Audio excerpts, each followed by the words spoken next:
officially 9:30. I didn't think anybody would actually come down this far for the walk because there's a Starbucks in the middle in the speakers area. But thank you all. Hope you all got a belt buckle. And first off, welcome to HUSECCon. My name is Kevin Kumpf. I'm currently working with GuidePoint, SCADA Secure, Chasm, and others as a consultant to build a community of technology, platforms, and ecosystems for customers. And so I'm here today to talk about exactly distributing that ecosystem in a different way in the energy sector.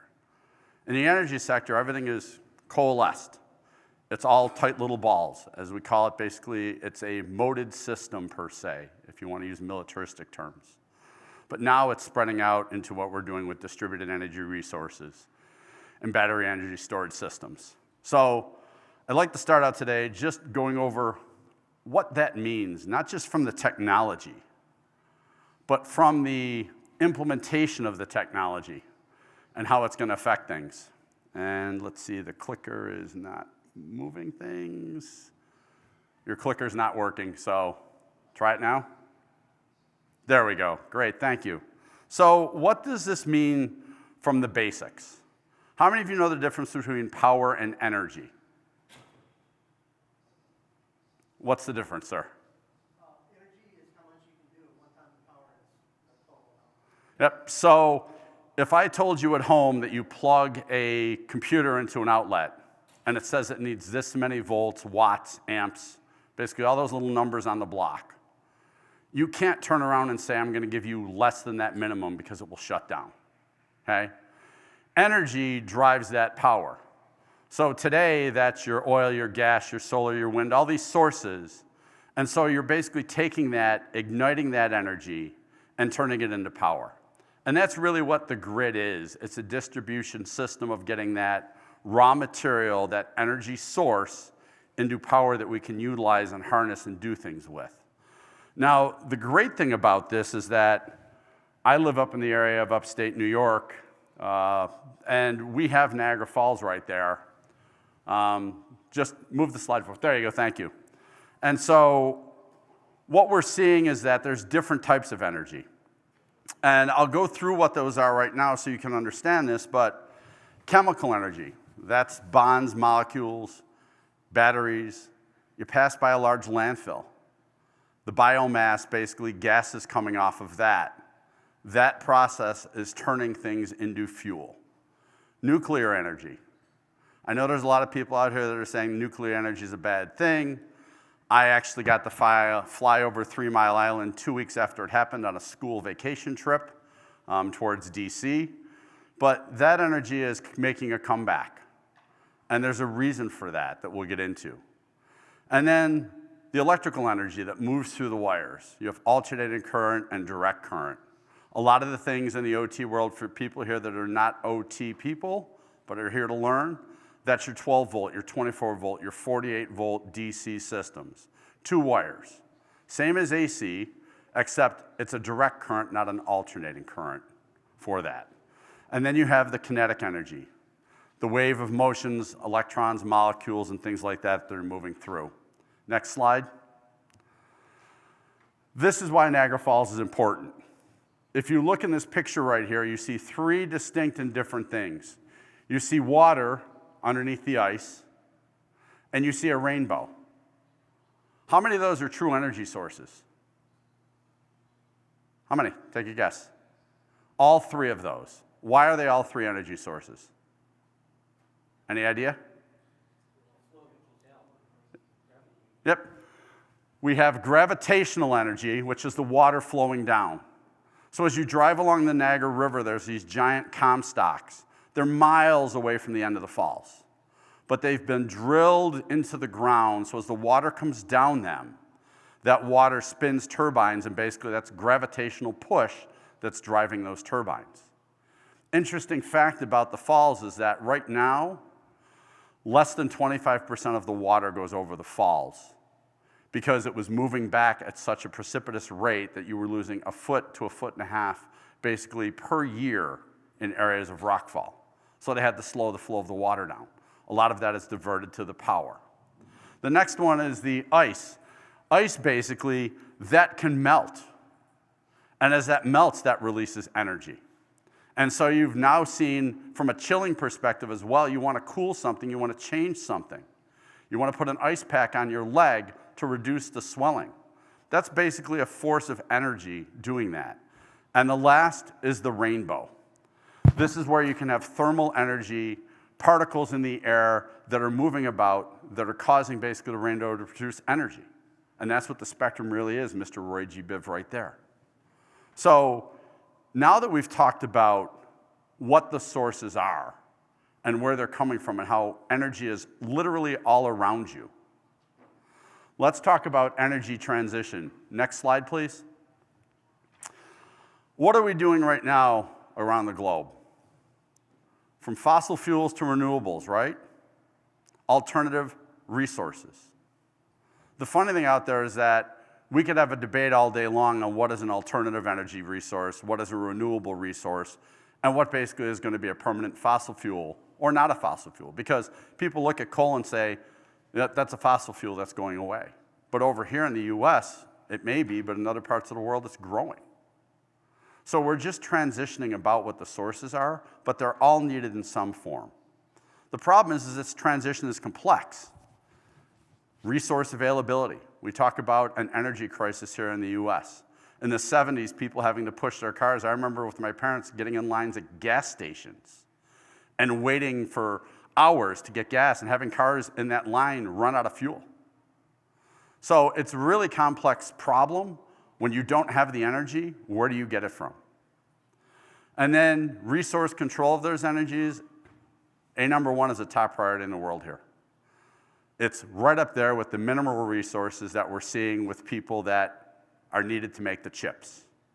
You don't have the materials to make the chips, everything runs in basically electronic form these days, you're in trouble. But now if you have those chips and you don't have the power for them, what good are the chips? So whatever the drivers, the global landscape is changing out there. And I'm going to give you a slide here that shows, in theory, what it should look like, but it's not actually. If you go to the next slide,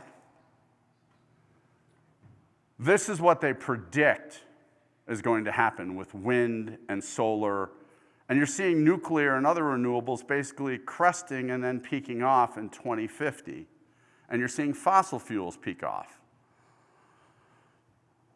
Largest solar plant in the US, built in California, I was just reading upon, old school solar, thank you. 6,000 birds were dying a year. Okay, there's your solar problem right there. Wind turbine, bird strikes, bearings, blades that are basically breaking off. Okay, manufacturers going out of business. Okay, so I can't take this fully here and say this is absolutely positively 100% going to be the future. We also have now microgrids. We have mini reactors coming out there. There's a lot of different sources. Wave energy, where they're putting things in the water to raise and lower basically with that motion energy of the waves. It's free. But now we have the wildlife problem. So when we look at this alternative resources here, you have to take it with a grain of salt because this is just predictive postulation. There's nothing here that says these sources are going to go in this way, and I'll explain why in a minute. Next slide, please. Does anybody know how the power grid truly works today? Show of hands. Okay. You plug something in your outlet, you expect power. If it doesn't give you power, you immediately check that cord on your phone to see maybe the cord is bad. Do you not? Walk around an airport, the outlets don't work. You're thinking the outlet's bad. That's only one part of it. That's you right here at the end. But to get you that power, it takes basically the Trinity. Now, generally, having come from the power grid, it's transmission, generation, distribution, those three. People talk about T&D. I'm in T&D, transmission and distribution. Generation's the other side that companies have gotten out of, actually. You know, National Grid used to run plants. We want to be in basically transmission, distribution, got out of this part of it. Other energy companies have picked that up, NRG and others. But what it really does is it's very simple. You take basically the energy source, whatever it is, and it doesn't really matter, coal, gas, solar, nuclear. You have the change in the voltage for the distance of how it really travels in layman's terms, because those huge power lines you see going from the throughways along your areas at home, the giant high tension poles, take that and basically have to transmit it. So this is where the whole AC-DC debate between Tesla and Edison came about, of which one was better, which one was a pure source, which one was more susceptible to killing animals like he did at one of his demonstrations with Mr. Edison and Tesla to prove it. If you go back into history and look through all that stuff, you're going to find that basically there's reasons why there's AC and DC power in this world. And then it gets stepped down to your home voltage, 120, 240, all these different areas, 50, 60 hertz, all these different things that you have to understand in the power grid. But from a consumer perspective, you just want to plug in your phone and have it charge. And that's it. But to get it there is the real thing we're talking about and why it's changing. Next slide, please. These numbers are fluctuating. And the reason they're fluctuating is because this grid is growing, but we're also taking things out of service in the grid that are obsolete. You're seeing wind farms coming down. You're seeing power plants being imploded. You're seeing new transmission lines coming in. We have tie lines in the US to Mexico and Canada. I live right on that border.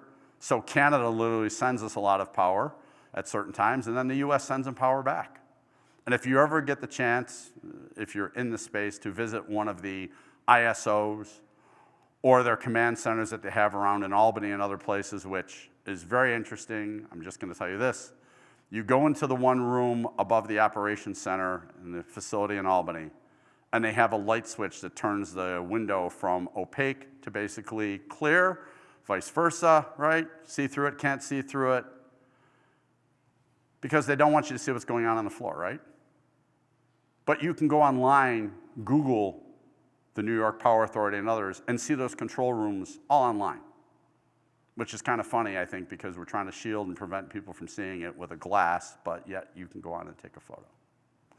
But those control centers basically determine how the grid works. And so there's all these tie-ins, there's independent system operators, there's all these other different things in the power system itself. But this here is what the generating units are, and that's where we get the energy, and we transform the energy into power. This is where the power comes through, those transmission lines, 650,000 miles of them right now, give or take. And then distribution. 3,000 utility companies, or what they call OPCOs out there, 6.3 million miles of distribution line. So that means at home, when a windstorm comes through and it takes down your neighbor's tree and it takes out your power, they're doing basically the line to your house. They're not going out and saying, I got to get a helicopter and going up on the transmission line generally. Localized outages versus basically global outages is where we really have to repair things. And it's how you approach that and why we need to do what we're doing today to realize that the system here, if we go to the next slide, it's broken. Like everything out there, we put in infrastructure. And then when that infrastructure gets old and obsolete, welcome to the OT world, right? How many people here still use Windows 95, Windows XP, OS2, the real modern operating systems, right? Somewhere in this room, I know there's somebody laughing because they have 150 different disks of Windows 95 or Windows XP in a drawer somewhere. So if something dies, they can pull it back, right? Welcome, yes. It's great to have those, isn't it? But the mindset of Mr. Bert Lance, if it ain't broke, don't fix it, isn't that OT? If it's running, don't stop it. If it works, don't screw with it. Don't touch it.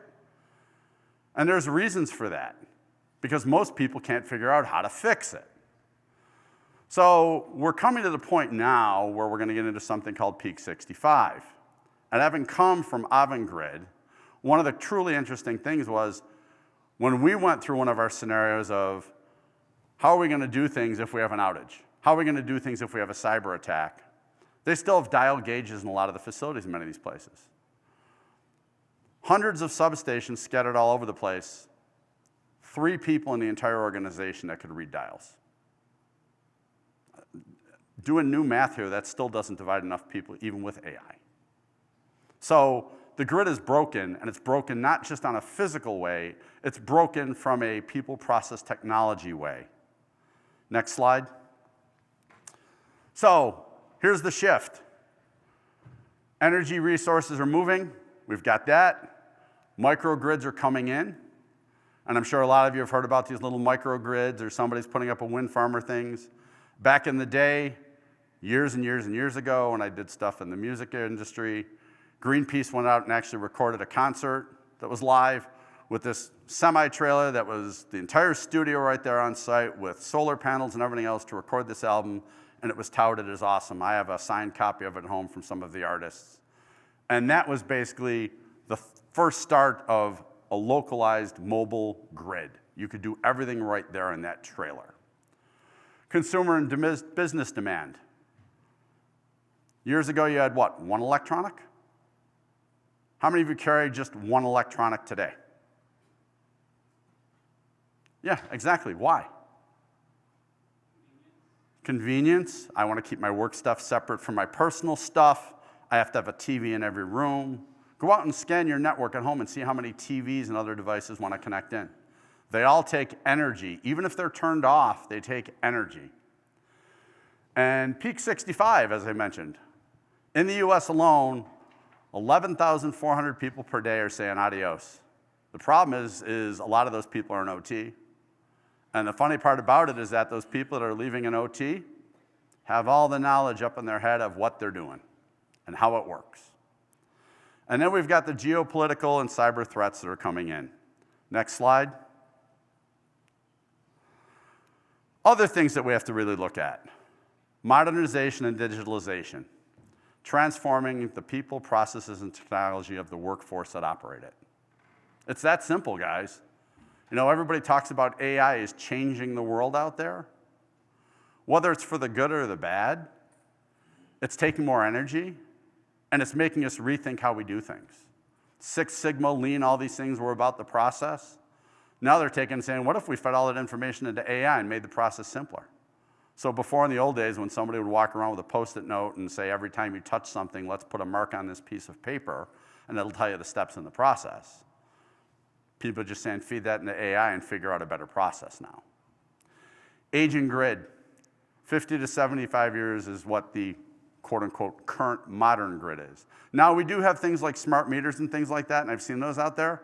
And one of the utilities I worked for, I did a huge implementation of the smart meters. Guess what we used them for?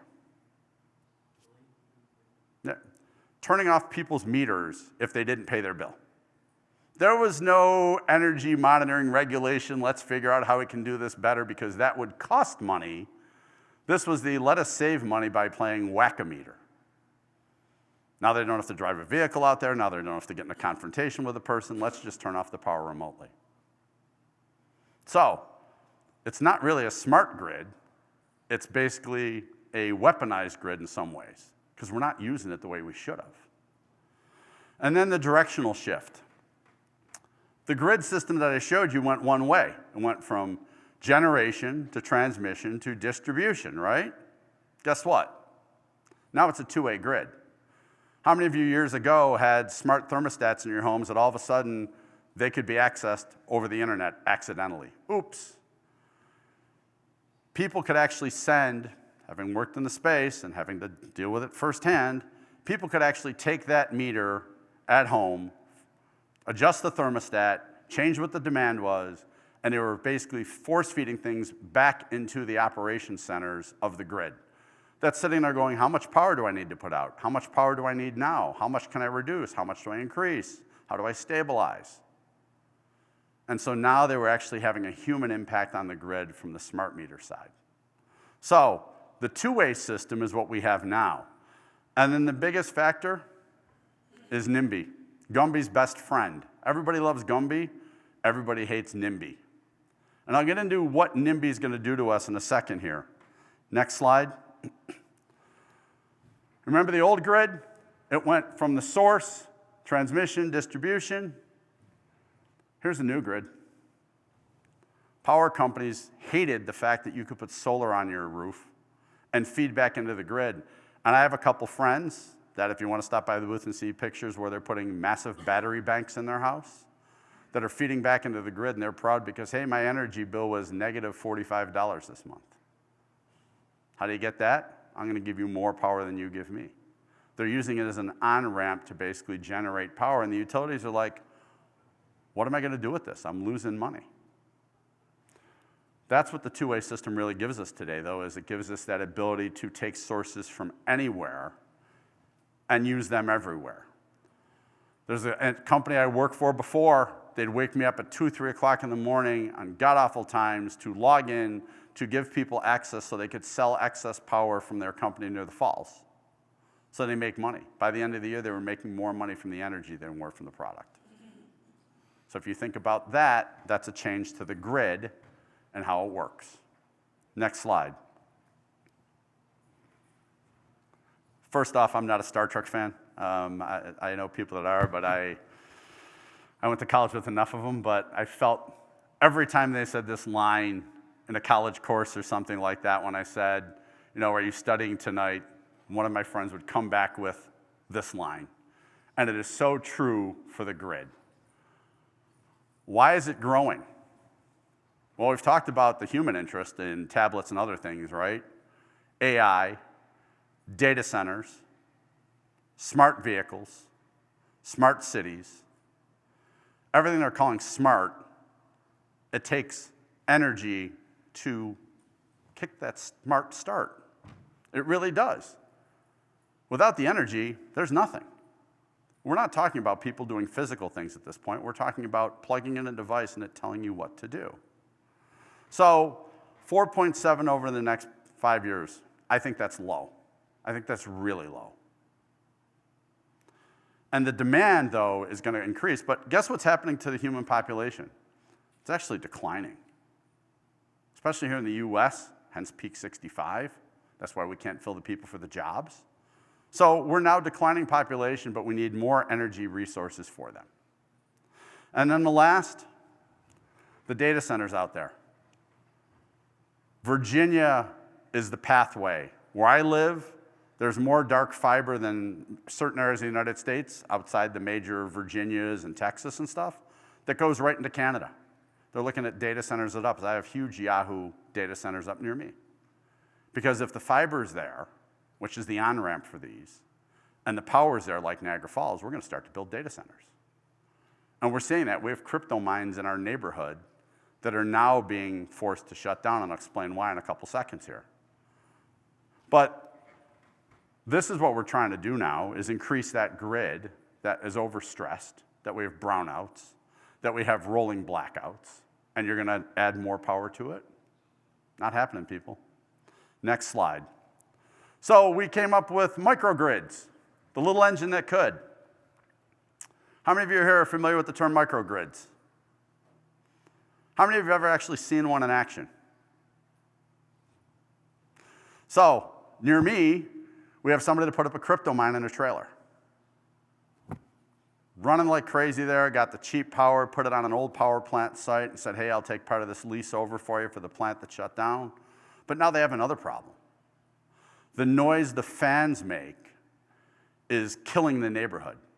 It's almost like all the pickleball courts that they put in out in Arizona, and that ka-clink, ka-clink, ka-clink, that people said, enough. That's NIMBY, not in my backyard. But these grids here now are showing up. And you're now seeing small nuclear reactors showing up too. Battery systems, wind, solar, anything that you can do to create power and energy and do it on your own and control it is what a microgrid is. So if you look at this microgrid, there's your battery storage. Battery storage has been around, but now it's really taking off. The reason it's taking off is because we realized that, hey, we were just creating power before with water going over Niagara Falls as an example and letting it go away, just burn off. What about if we can fill batteries now and have it there for that rainy day when we need it? Augment, stabilize the grid, ship that power elsewhere. At home, It's not a foreign concept. What's the first thing they said when the power goes out? Make sure you have batteries in your flashlight and they're charged, right? Guess what? That's what the battery systems are doing right now. They're basically taking that power in. But like we've talked about with AC and DC power, they're also leveling that power. They're basically making it more harmonized in how it's delivered. Fluxes in the power now can be picked up. You saw this years ago in APC power converter units and things like that, where you plug in your servers to it, you had a sag in power, that's okay, the battery system is going to kick up and take care of it for you. So, are microgrids the same as a distributed energy resource system and virtual power plants? Yes or no? Yes, no? No. Why not?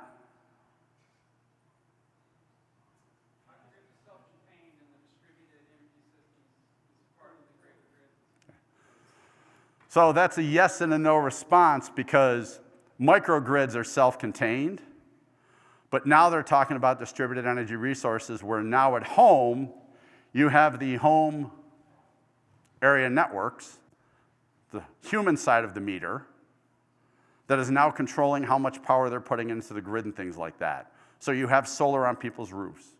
You have a wind turbine in their yard, okay? You can still disconnect that. So it is a smaller microgrid. The microgrids we're talking about here are the ones that cities and towns and everybody else are putting their own power in. Small mini nuclear power plants that we're seeing pop up in places out there. Back to the NIMBY part, people don't want them, but they're showing up. And so this is basically an island on itself. This is no different when GM and other people out there were doing power on their own sites. Giant substations taking power, making it themselves because the utility couldn't provide it.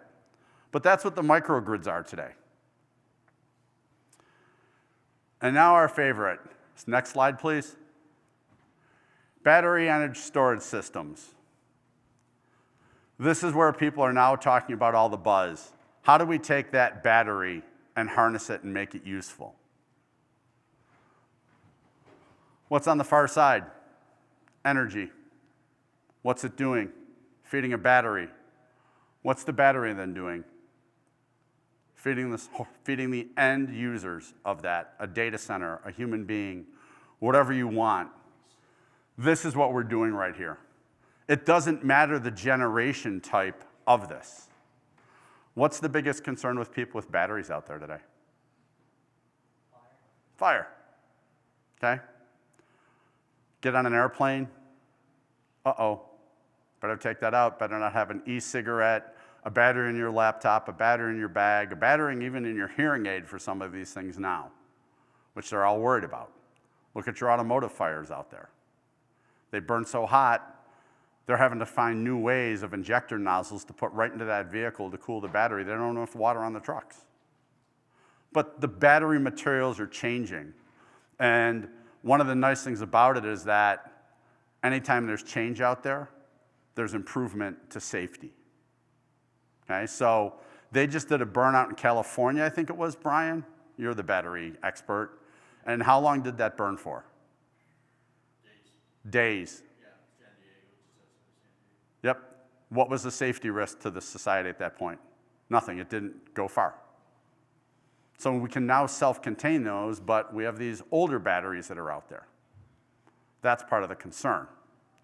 So if we can take the battery systems, if we can take the energy source systems and make them better, why do we need microgrids?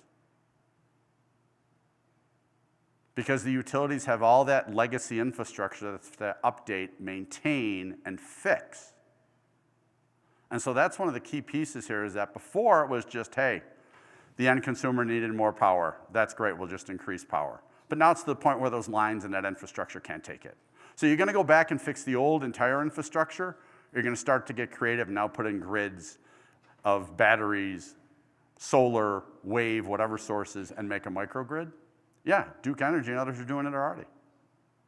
It's just a very difficult thing that it's going to cost time, energy, and money to fix the entire system and to do this. Next slide. But here's where Houston, we have a problem. Right here. 2.8 retirees for each new entrant into the workforce. All that knowledge of the old systems, of the Windows 95 and Windows XP world that we live in OT, where's it going? Guy's leaving. Why do you think the older consultants can charge $500, $600 an hour in some place? Because their answer is, you're not using me for my physical abilities, you're using me for my years of knowledge, and here's what the knowledge costs you. Go tell a young person today that they have to go back and learn Windows XP. Go tell them that they have to go and fix a DLL file, and they'll be like, DLL what? Is it right? So if you have to fix the old, because the legacy's still there, and you're losing these people, what are you going to do? You're going to start to build the new. Hence the microgrids, the battery storage, and all the alternative energy sources. And just as an FYI, this workforce that's coming in right now, Windows XP was 23 years old in 2024. Think about it. Do you care to guess how old Windows 95 is now? Yeah, we have an anniversary coming up in 2025 for Windows 95. But this is the problem. You're trying to take the OT problem and now apply it to the grid. And it's really scary. I mean, it really is, because the power goes out, what happens? Everything stops working. Next slide. Does everybody agree we need to move the grid forward because we can't take the power and just say, hey, we'll just run another extension cord? And I so love those people that do that. I do concert work and stuff, and you'll see guys out there like, oh, I'll just take this Home Depot extension cord and run it 150 feet, and I'm going to plug basically this giant system into it. I wonder why it doesn't work. And I'm like, well, let's do the math of transmission, distribution, and generation, shall we? And that's where it gets complex for these guys. And I'm like, just run a thicker cord. Not everyone agrees to the path forward. Does anybody out there want a coal mine near their house these days? It's the same question I could ask where everybody says, does anybody want a giant wind turbine sitting outside their house today? Does anybody want a landfill where they're pulling off the methane and other gases from it? No. Where are we going to put it then? You need to find it somewhere, right? That's the problem. That's the biggest problem. Nobody wants these things. It's great that this guy's, where I live, making money doing crypto mining off of that, but it's self-serving. The noise that he's putting out in society right there, people are like, get it the heck away from here. That's the NIMBY factor that we're dealing with right now. There are plenty of NIMBYs out there. We got to solve that. And we got to solve it quickly. But everybody agrees that we have to keep the lights on, right? If the lights went out right now, even if this bulb went out right here, you guys would be sitting here staring at me. That's not what you want to do. This is why we need to keep the lights on. Next slide, please.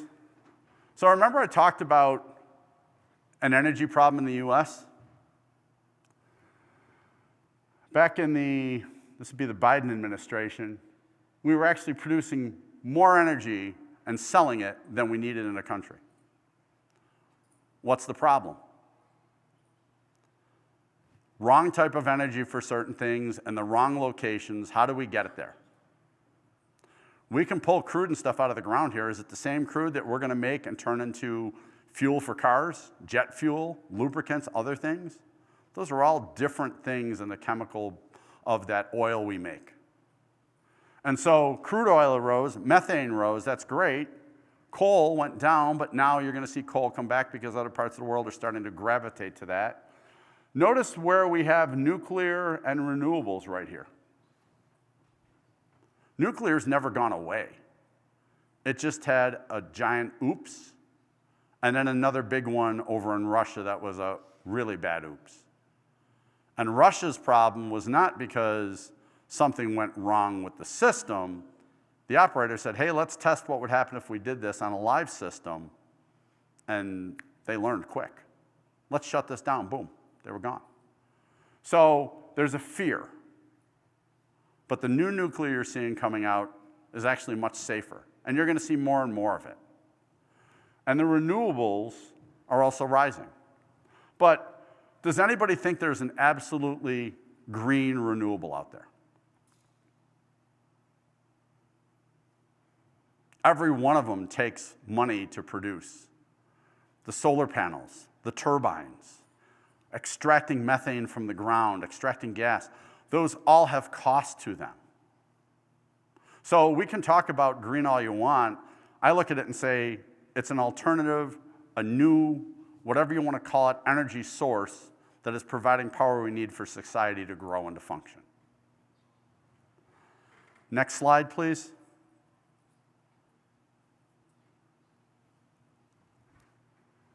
How many of you really cared when Spain lost power unless you were stuck in an airport over there on vacation? Nobody, right? How many care that Vietnam has blackouts and countries around the world have rolling blackouts and power outages? Doesn't affect you, right? Until you have your facilities and your operations in those countries and you need to get things here to produce your parts in the US, right? Then you're upset. True? So, does the lights going on somewhere else truly impact us? Absolutely. But it doesn't impact you right here where you're like, I can't use my phone. But when you can't get something off of Amazon because, hey, the power went out in that country and now they lost the programs on that system or they're not going to be able to produce it for another X number of weeks or months, now you get upset. So we've had these outages. Big ones. And now we have the Ukraine as well. And now you've seen the political game there of who's going to sell energy and who's not going to sell energy and who's going to stop Russia from selling energy. You have that crisis which is playing out to really come to we need the right energy sources and we need the right energy sources from the right partners. And that's what we're really coming to. Kevin, what does Texas do have an independent power grid? The ERCOT thing. So, long ago, NERC came out and said, we want all these wonderful standards and things like that, and we're going to do this. And Texas basically said, in layman's terms, yeah, we're Texas, we'll do what we want on our own. And it's kind of funny because while they did that, as soon as things went down on the grid here, and in fact, if you go to the next slide, you will see that I actually put in here that, one of these slides coming up, that battery systems are one of the biggest things that Texas is now using and relying on to fix the grid. And so now they're sort of saying, well, we'll come and we'll do this, but we'll do it on our terms still. And everybody knew when I sat down in a lot of these NERC meetings and things like that ERCOT was this, yeah, it's Texas. And things have to fail before people realize that we need to change. So it was really about the governance control mandates over it and doing things their way. And we're seeing it now that they've sort of come forward after that of saying, oh, we can't have that. And battery systems and things are now helping them pave the way forward. And businesses are saying, I'm not going to locate in Texas if I can't have consistent power. Again, when the power goes out, you get upset. So it truly is boom or bust time right now. Why is it boom or bust time right now? We have the aging infrastructure. We have people that are leaving. Their knowledge is gone. You have less people coming in to replace them in the sector. You're adding to the grid. So now there's additions. It's like building on a sinking foundation. Let's put another floor on that building. We saw what happened in Miami and other places when you try to do things like that. It doesn't go well. And now we also have the moat and castle model, which is if you looked at an ESP, a PSP, electronic security perimeter, physical security perimeter, around a substation, a power plant, anywhere, heavily fortified, guarded, cameras, other things. If I can put a microgrid in my local neighborhood, if I can put solar and alternative energy resources on my roof and power the grid, and you're now going to count me as an energy provider, all I got to do now as a terrorist is basically start taking out the little microgrids. Start taking out the home guys that are building that power on their own and saying, I'm going to shut you off. So we now have a distributed defense model. It's a huge challenge. I mean, think about it. A central bank has all the money in it. You know where the bank branches are, right? Now turn around and say, hey, every employee take some money home and save us for us. That'll be a safety model right there. Go rob people's houses. It's that mindset of everything's in one point, and now it's distributed everywhere else. How are we going to protect it? So it's not about the tools. It's not about the security tech. It's how does our mindset change? And lastly, new cyber-physical technologies, right? That's a physical threat for the outage and impact landscape. What do I mean by cyber-physical? Does anybody know out there? Everybody thinks, what is it? Doors and physical access, physical access control systems. Physical access control systems, cameras is what everybody thinks about, right? But if you have a substation and it's hot out, or it's really cold, there's different deltas to what that system's going to operate at. So you're doing, in the cyber-physical saying, in this world, I have to do security about the cameras, the doors, and things like that. What about the temperatures? What about the humidity? What about the wind speed outside? What about the weather that's going to impact that? And most of our disasters, which are increasing, are natural. So how do you tie all that together? That's now not just a physical problem, it's a cyber problem. Because now not only do you have to secure all these things, you have to make sure that somebody can't go in and now just change the temperature that something's running at, and all of a sudden, hey, Houston, we have a problem, right? So the cyber-physical is coming together, and we have to go past the door sensors, the badge readers, and everything else. And actually, at the GuidePoint booth, we're showing that right now. That's what I built to bring to the show here, is a full cyber-physical system that you can get all this data in one unified place to help you do things more effectively.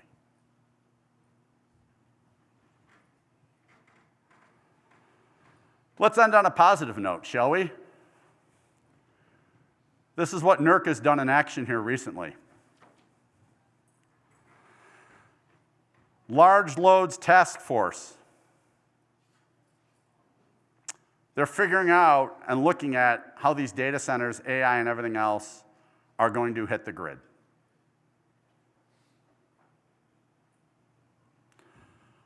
Best infrastructure.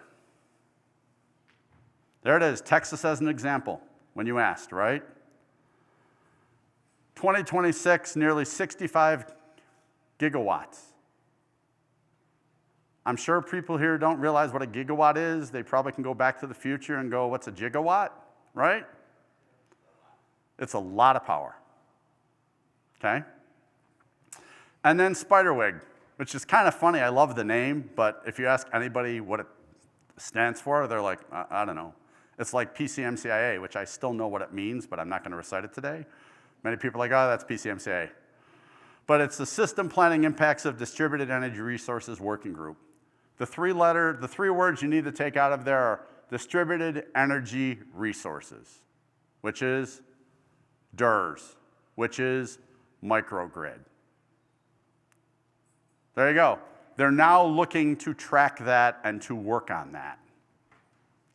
And then lastly, the inverter-based sources, IBRs, is what they're called, right? How many of you have an inverter in your car where you can now plug in your phone, your laptop, your coffee maker, right? That's an inverter, right? DC power in, AC power coming out, right? Solar panels, little cells in the solar panel, convert it, here's your power. Those Patriot boxes that are out there.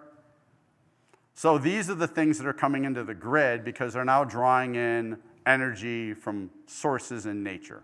Wind, air, even water, if you look at it realistically. If somebody could make something that water spins over, guess what? They're doing it. And I forget the name of it, but watches now, I don't know if you saw that coming out of Japan and China now, where you can actually, with a watch, draw energy out of your wristwatch now. which is just kind of funny.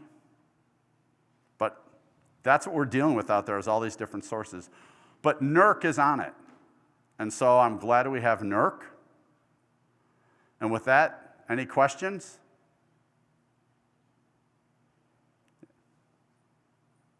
Yeah? Warren? I got a question about AI. Yep. As AI becomes more critical to the way we work, like I can't work without AI. If it goes down, I just sit in my bed.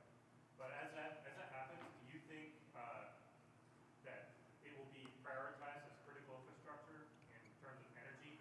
Maybe they would leave some neighborhoods black to keep the power on to AI? That's a big question because this is what we're getting to now with, this not in my backyard stuff. You're seeing the microgrids coming up and all of a sudden people are like, hey, that's great for this guy here. It's great he needs this. Where's my skin in the game for it? What's it doing for me? But you are going to see that now when you see healthcare and other things start to go into the grid and telemedicine and other things where they're trying to get diagnoses because aging population, less people coming in to be doctors and other things like that, telehealth, other things you need those systems out there. AI is part of it. Yep. I think additionally, that's where you're moving towards localized AI, where hospitals, universities, they're going to build their own AI infrastructure so that it's closed off so that they can create their own power source to power that. Yep. And you see that already. I live on a grid that has 2 hospitals and 5 nursing homes on it. And when that grid comes back up, they get priority. They literally give them priority.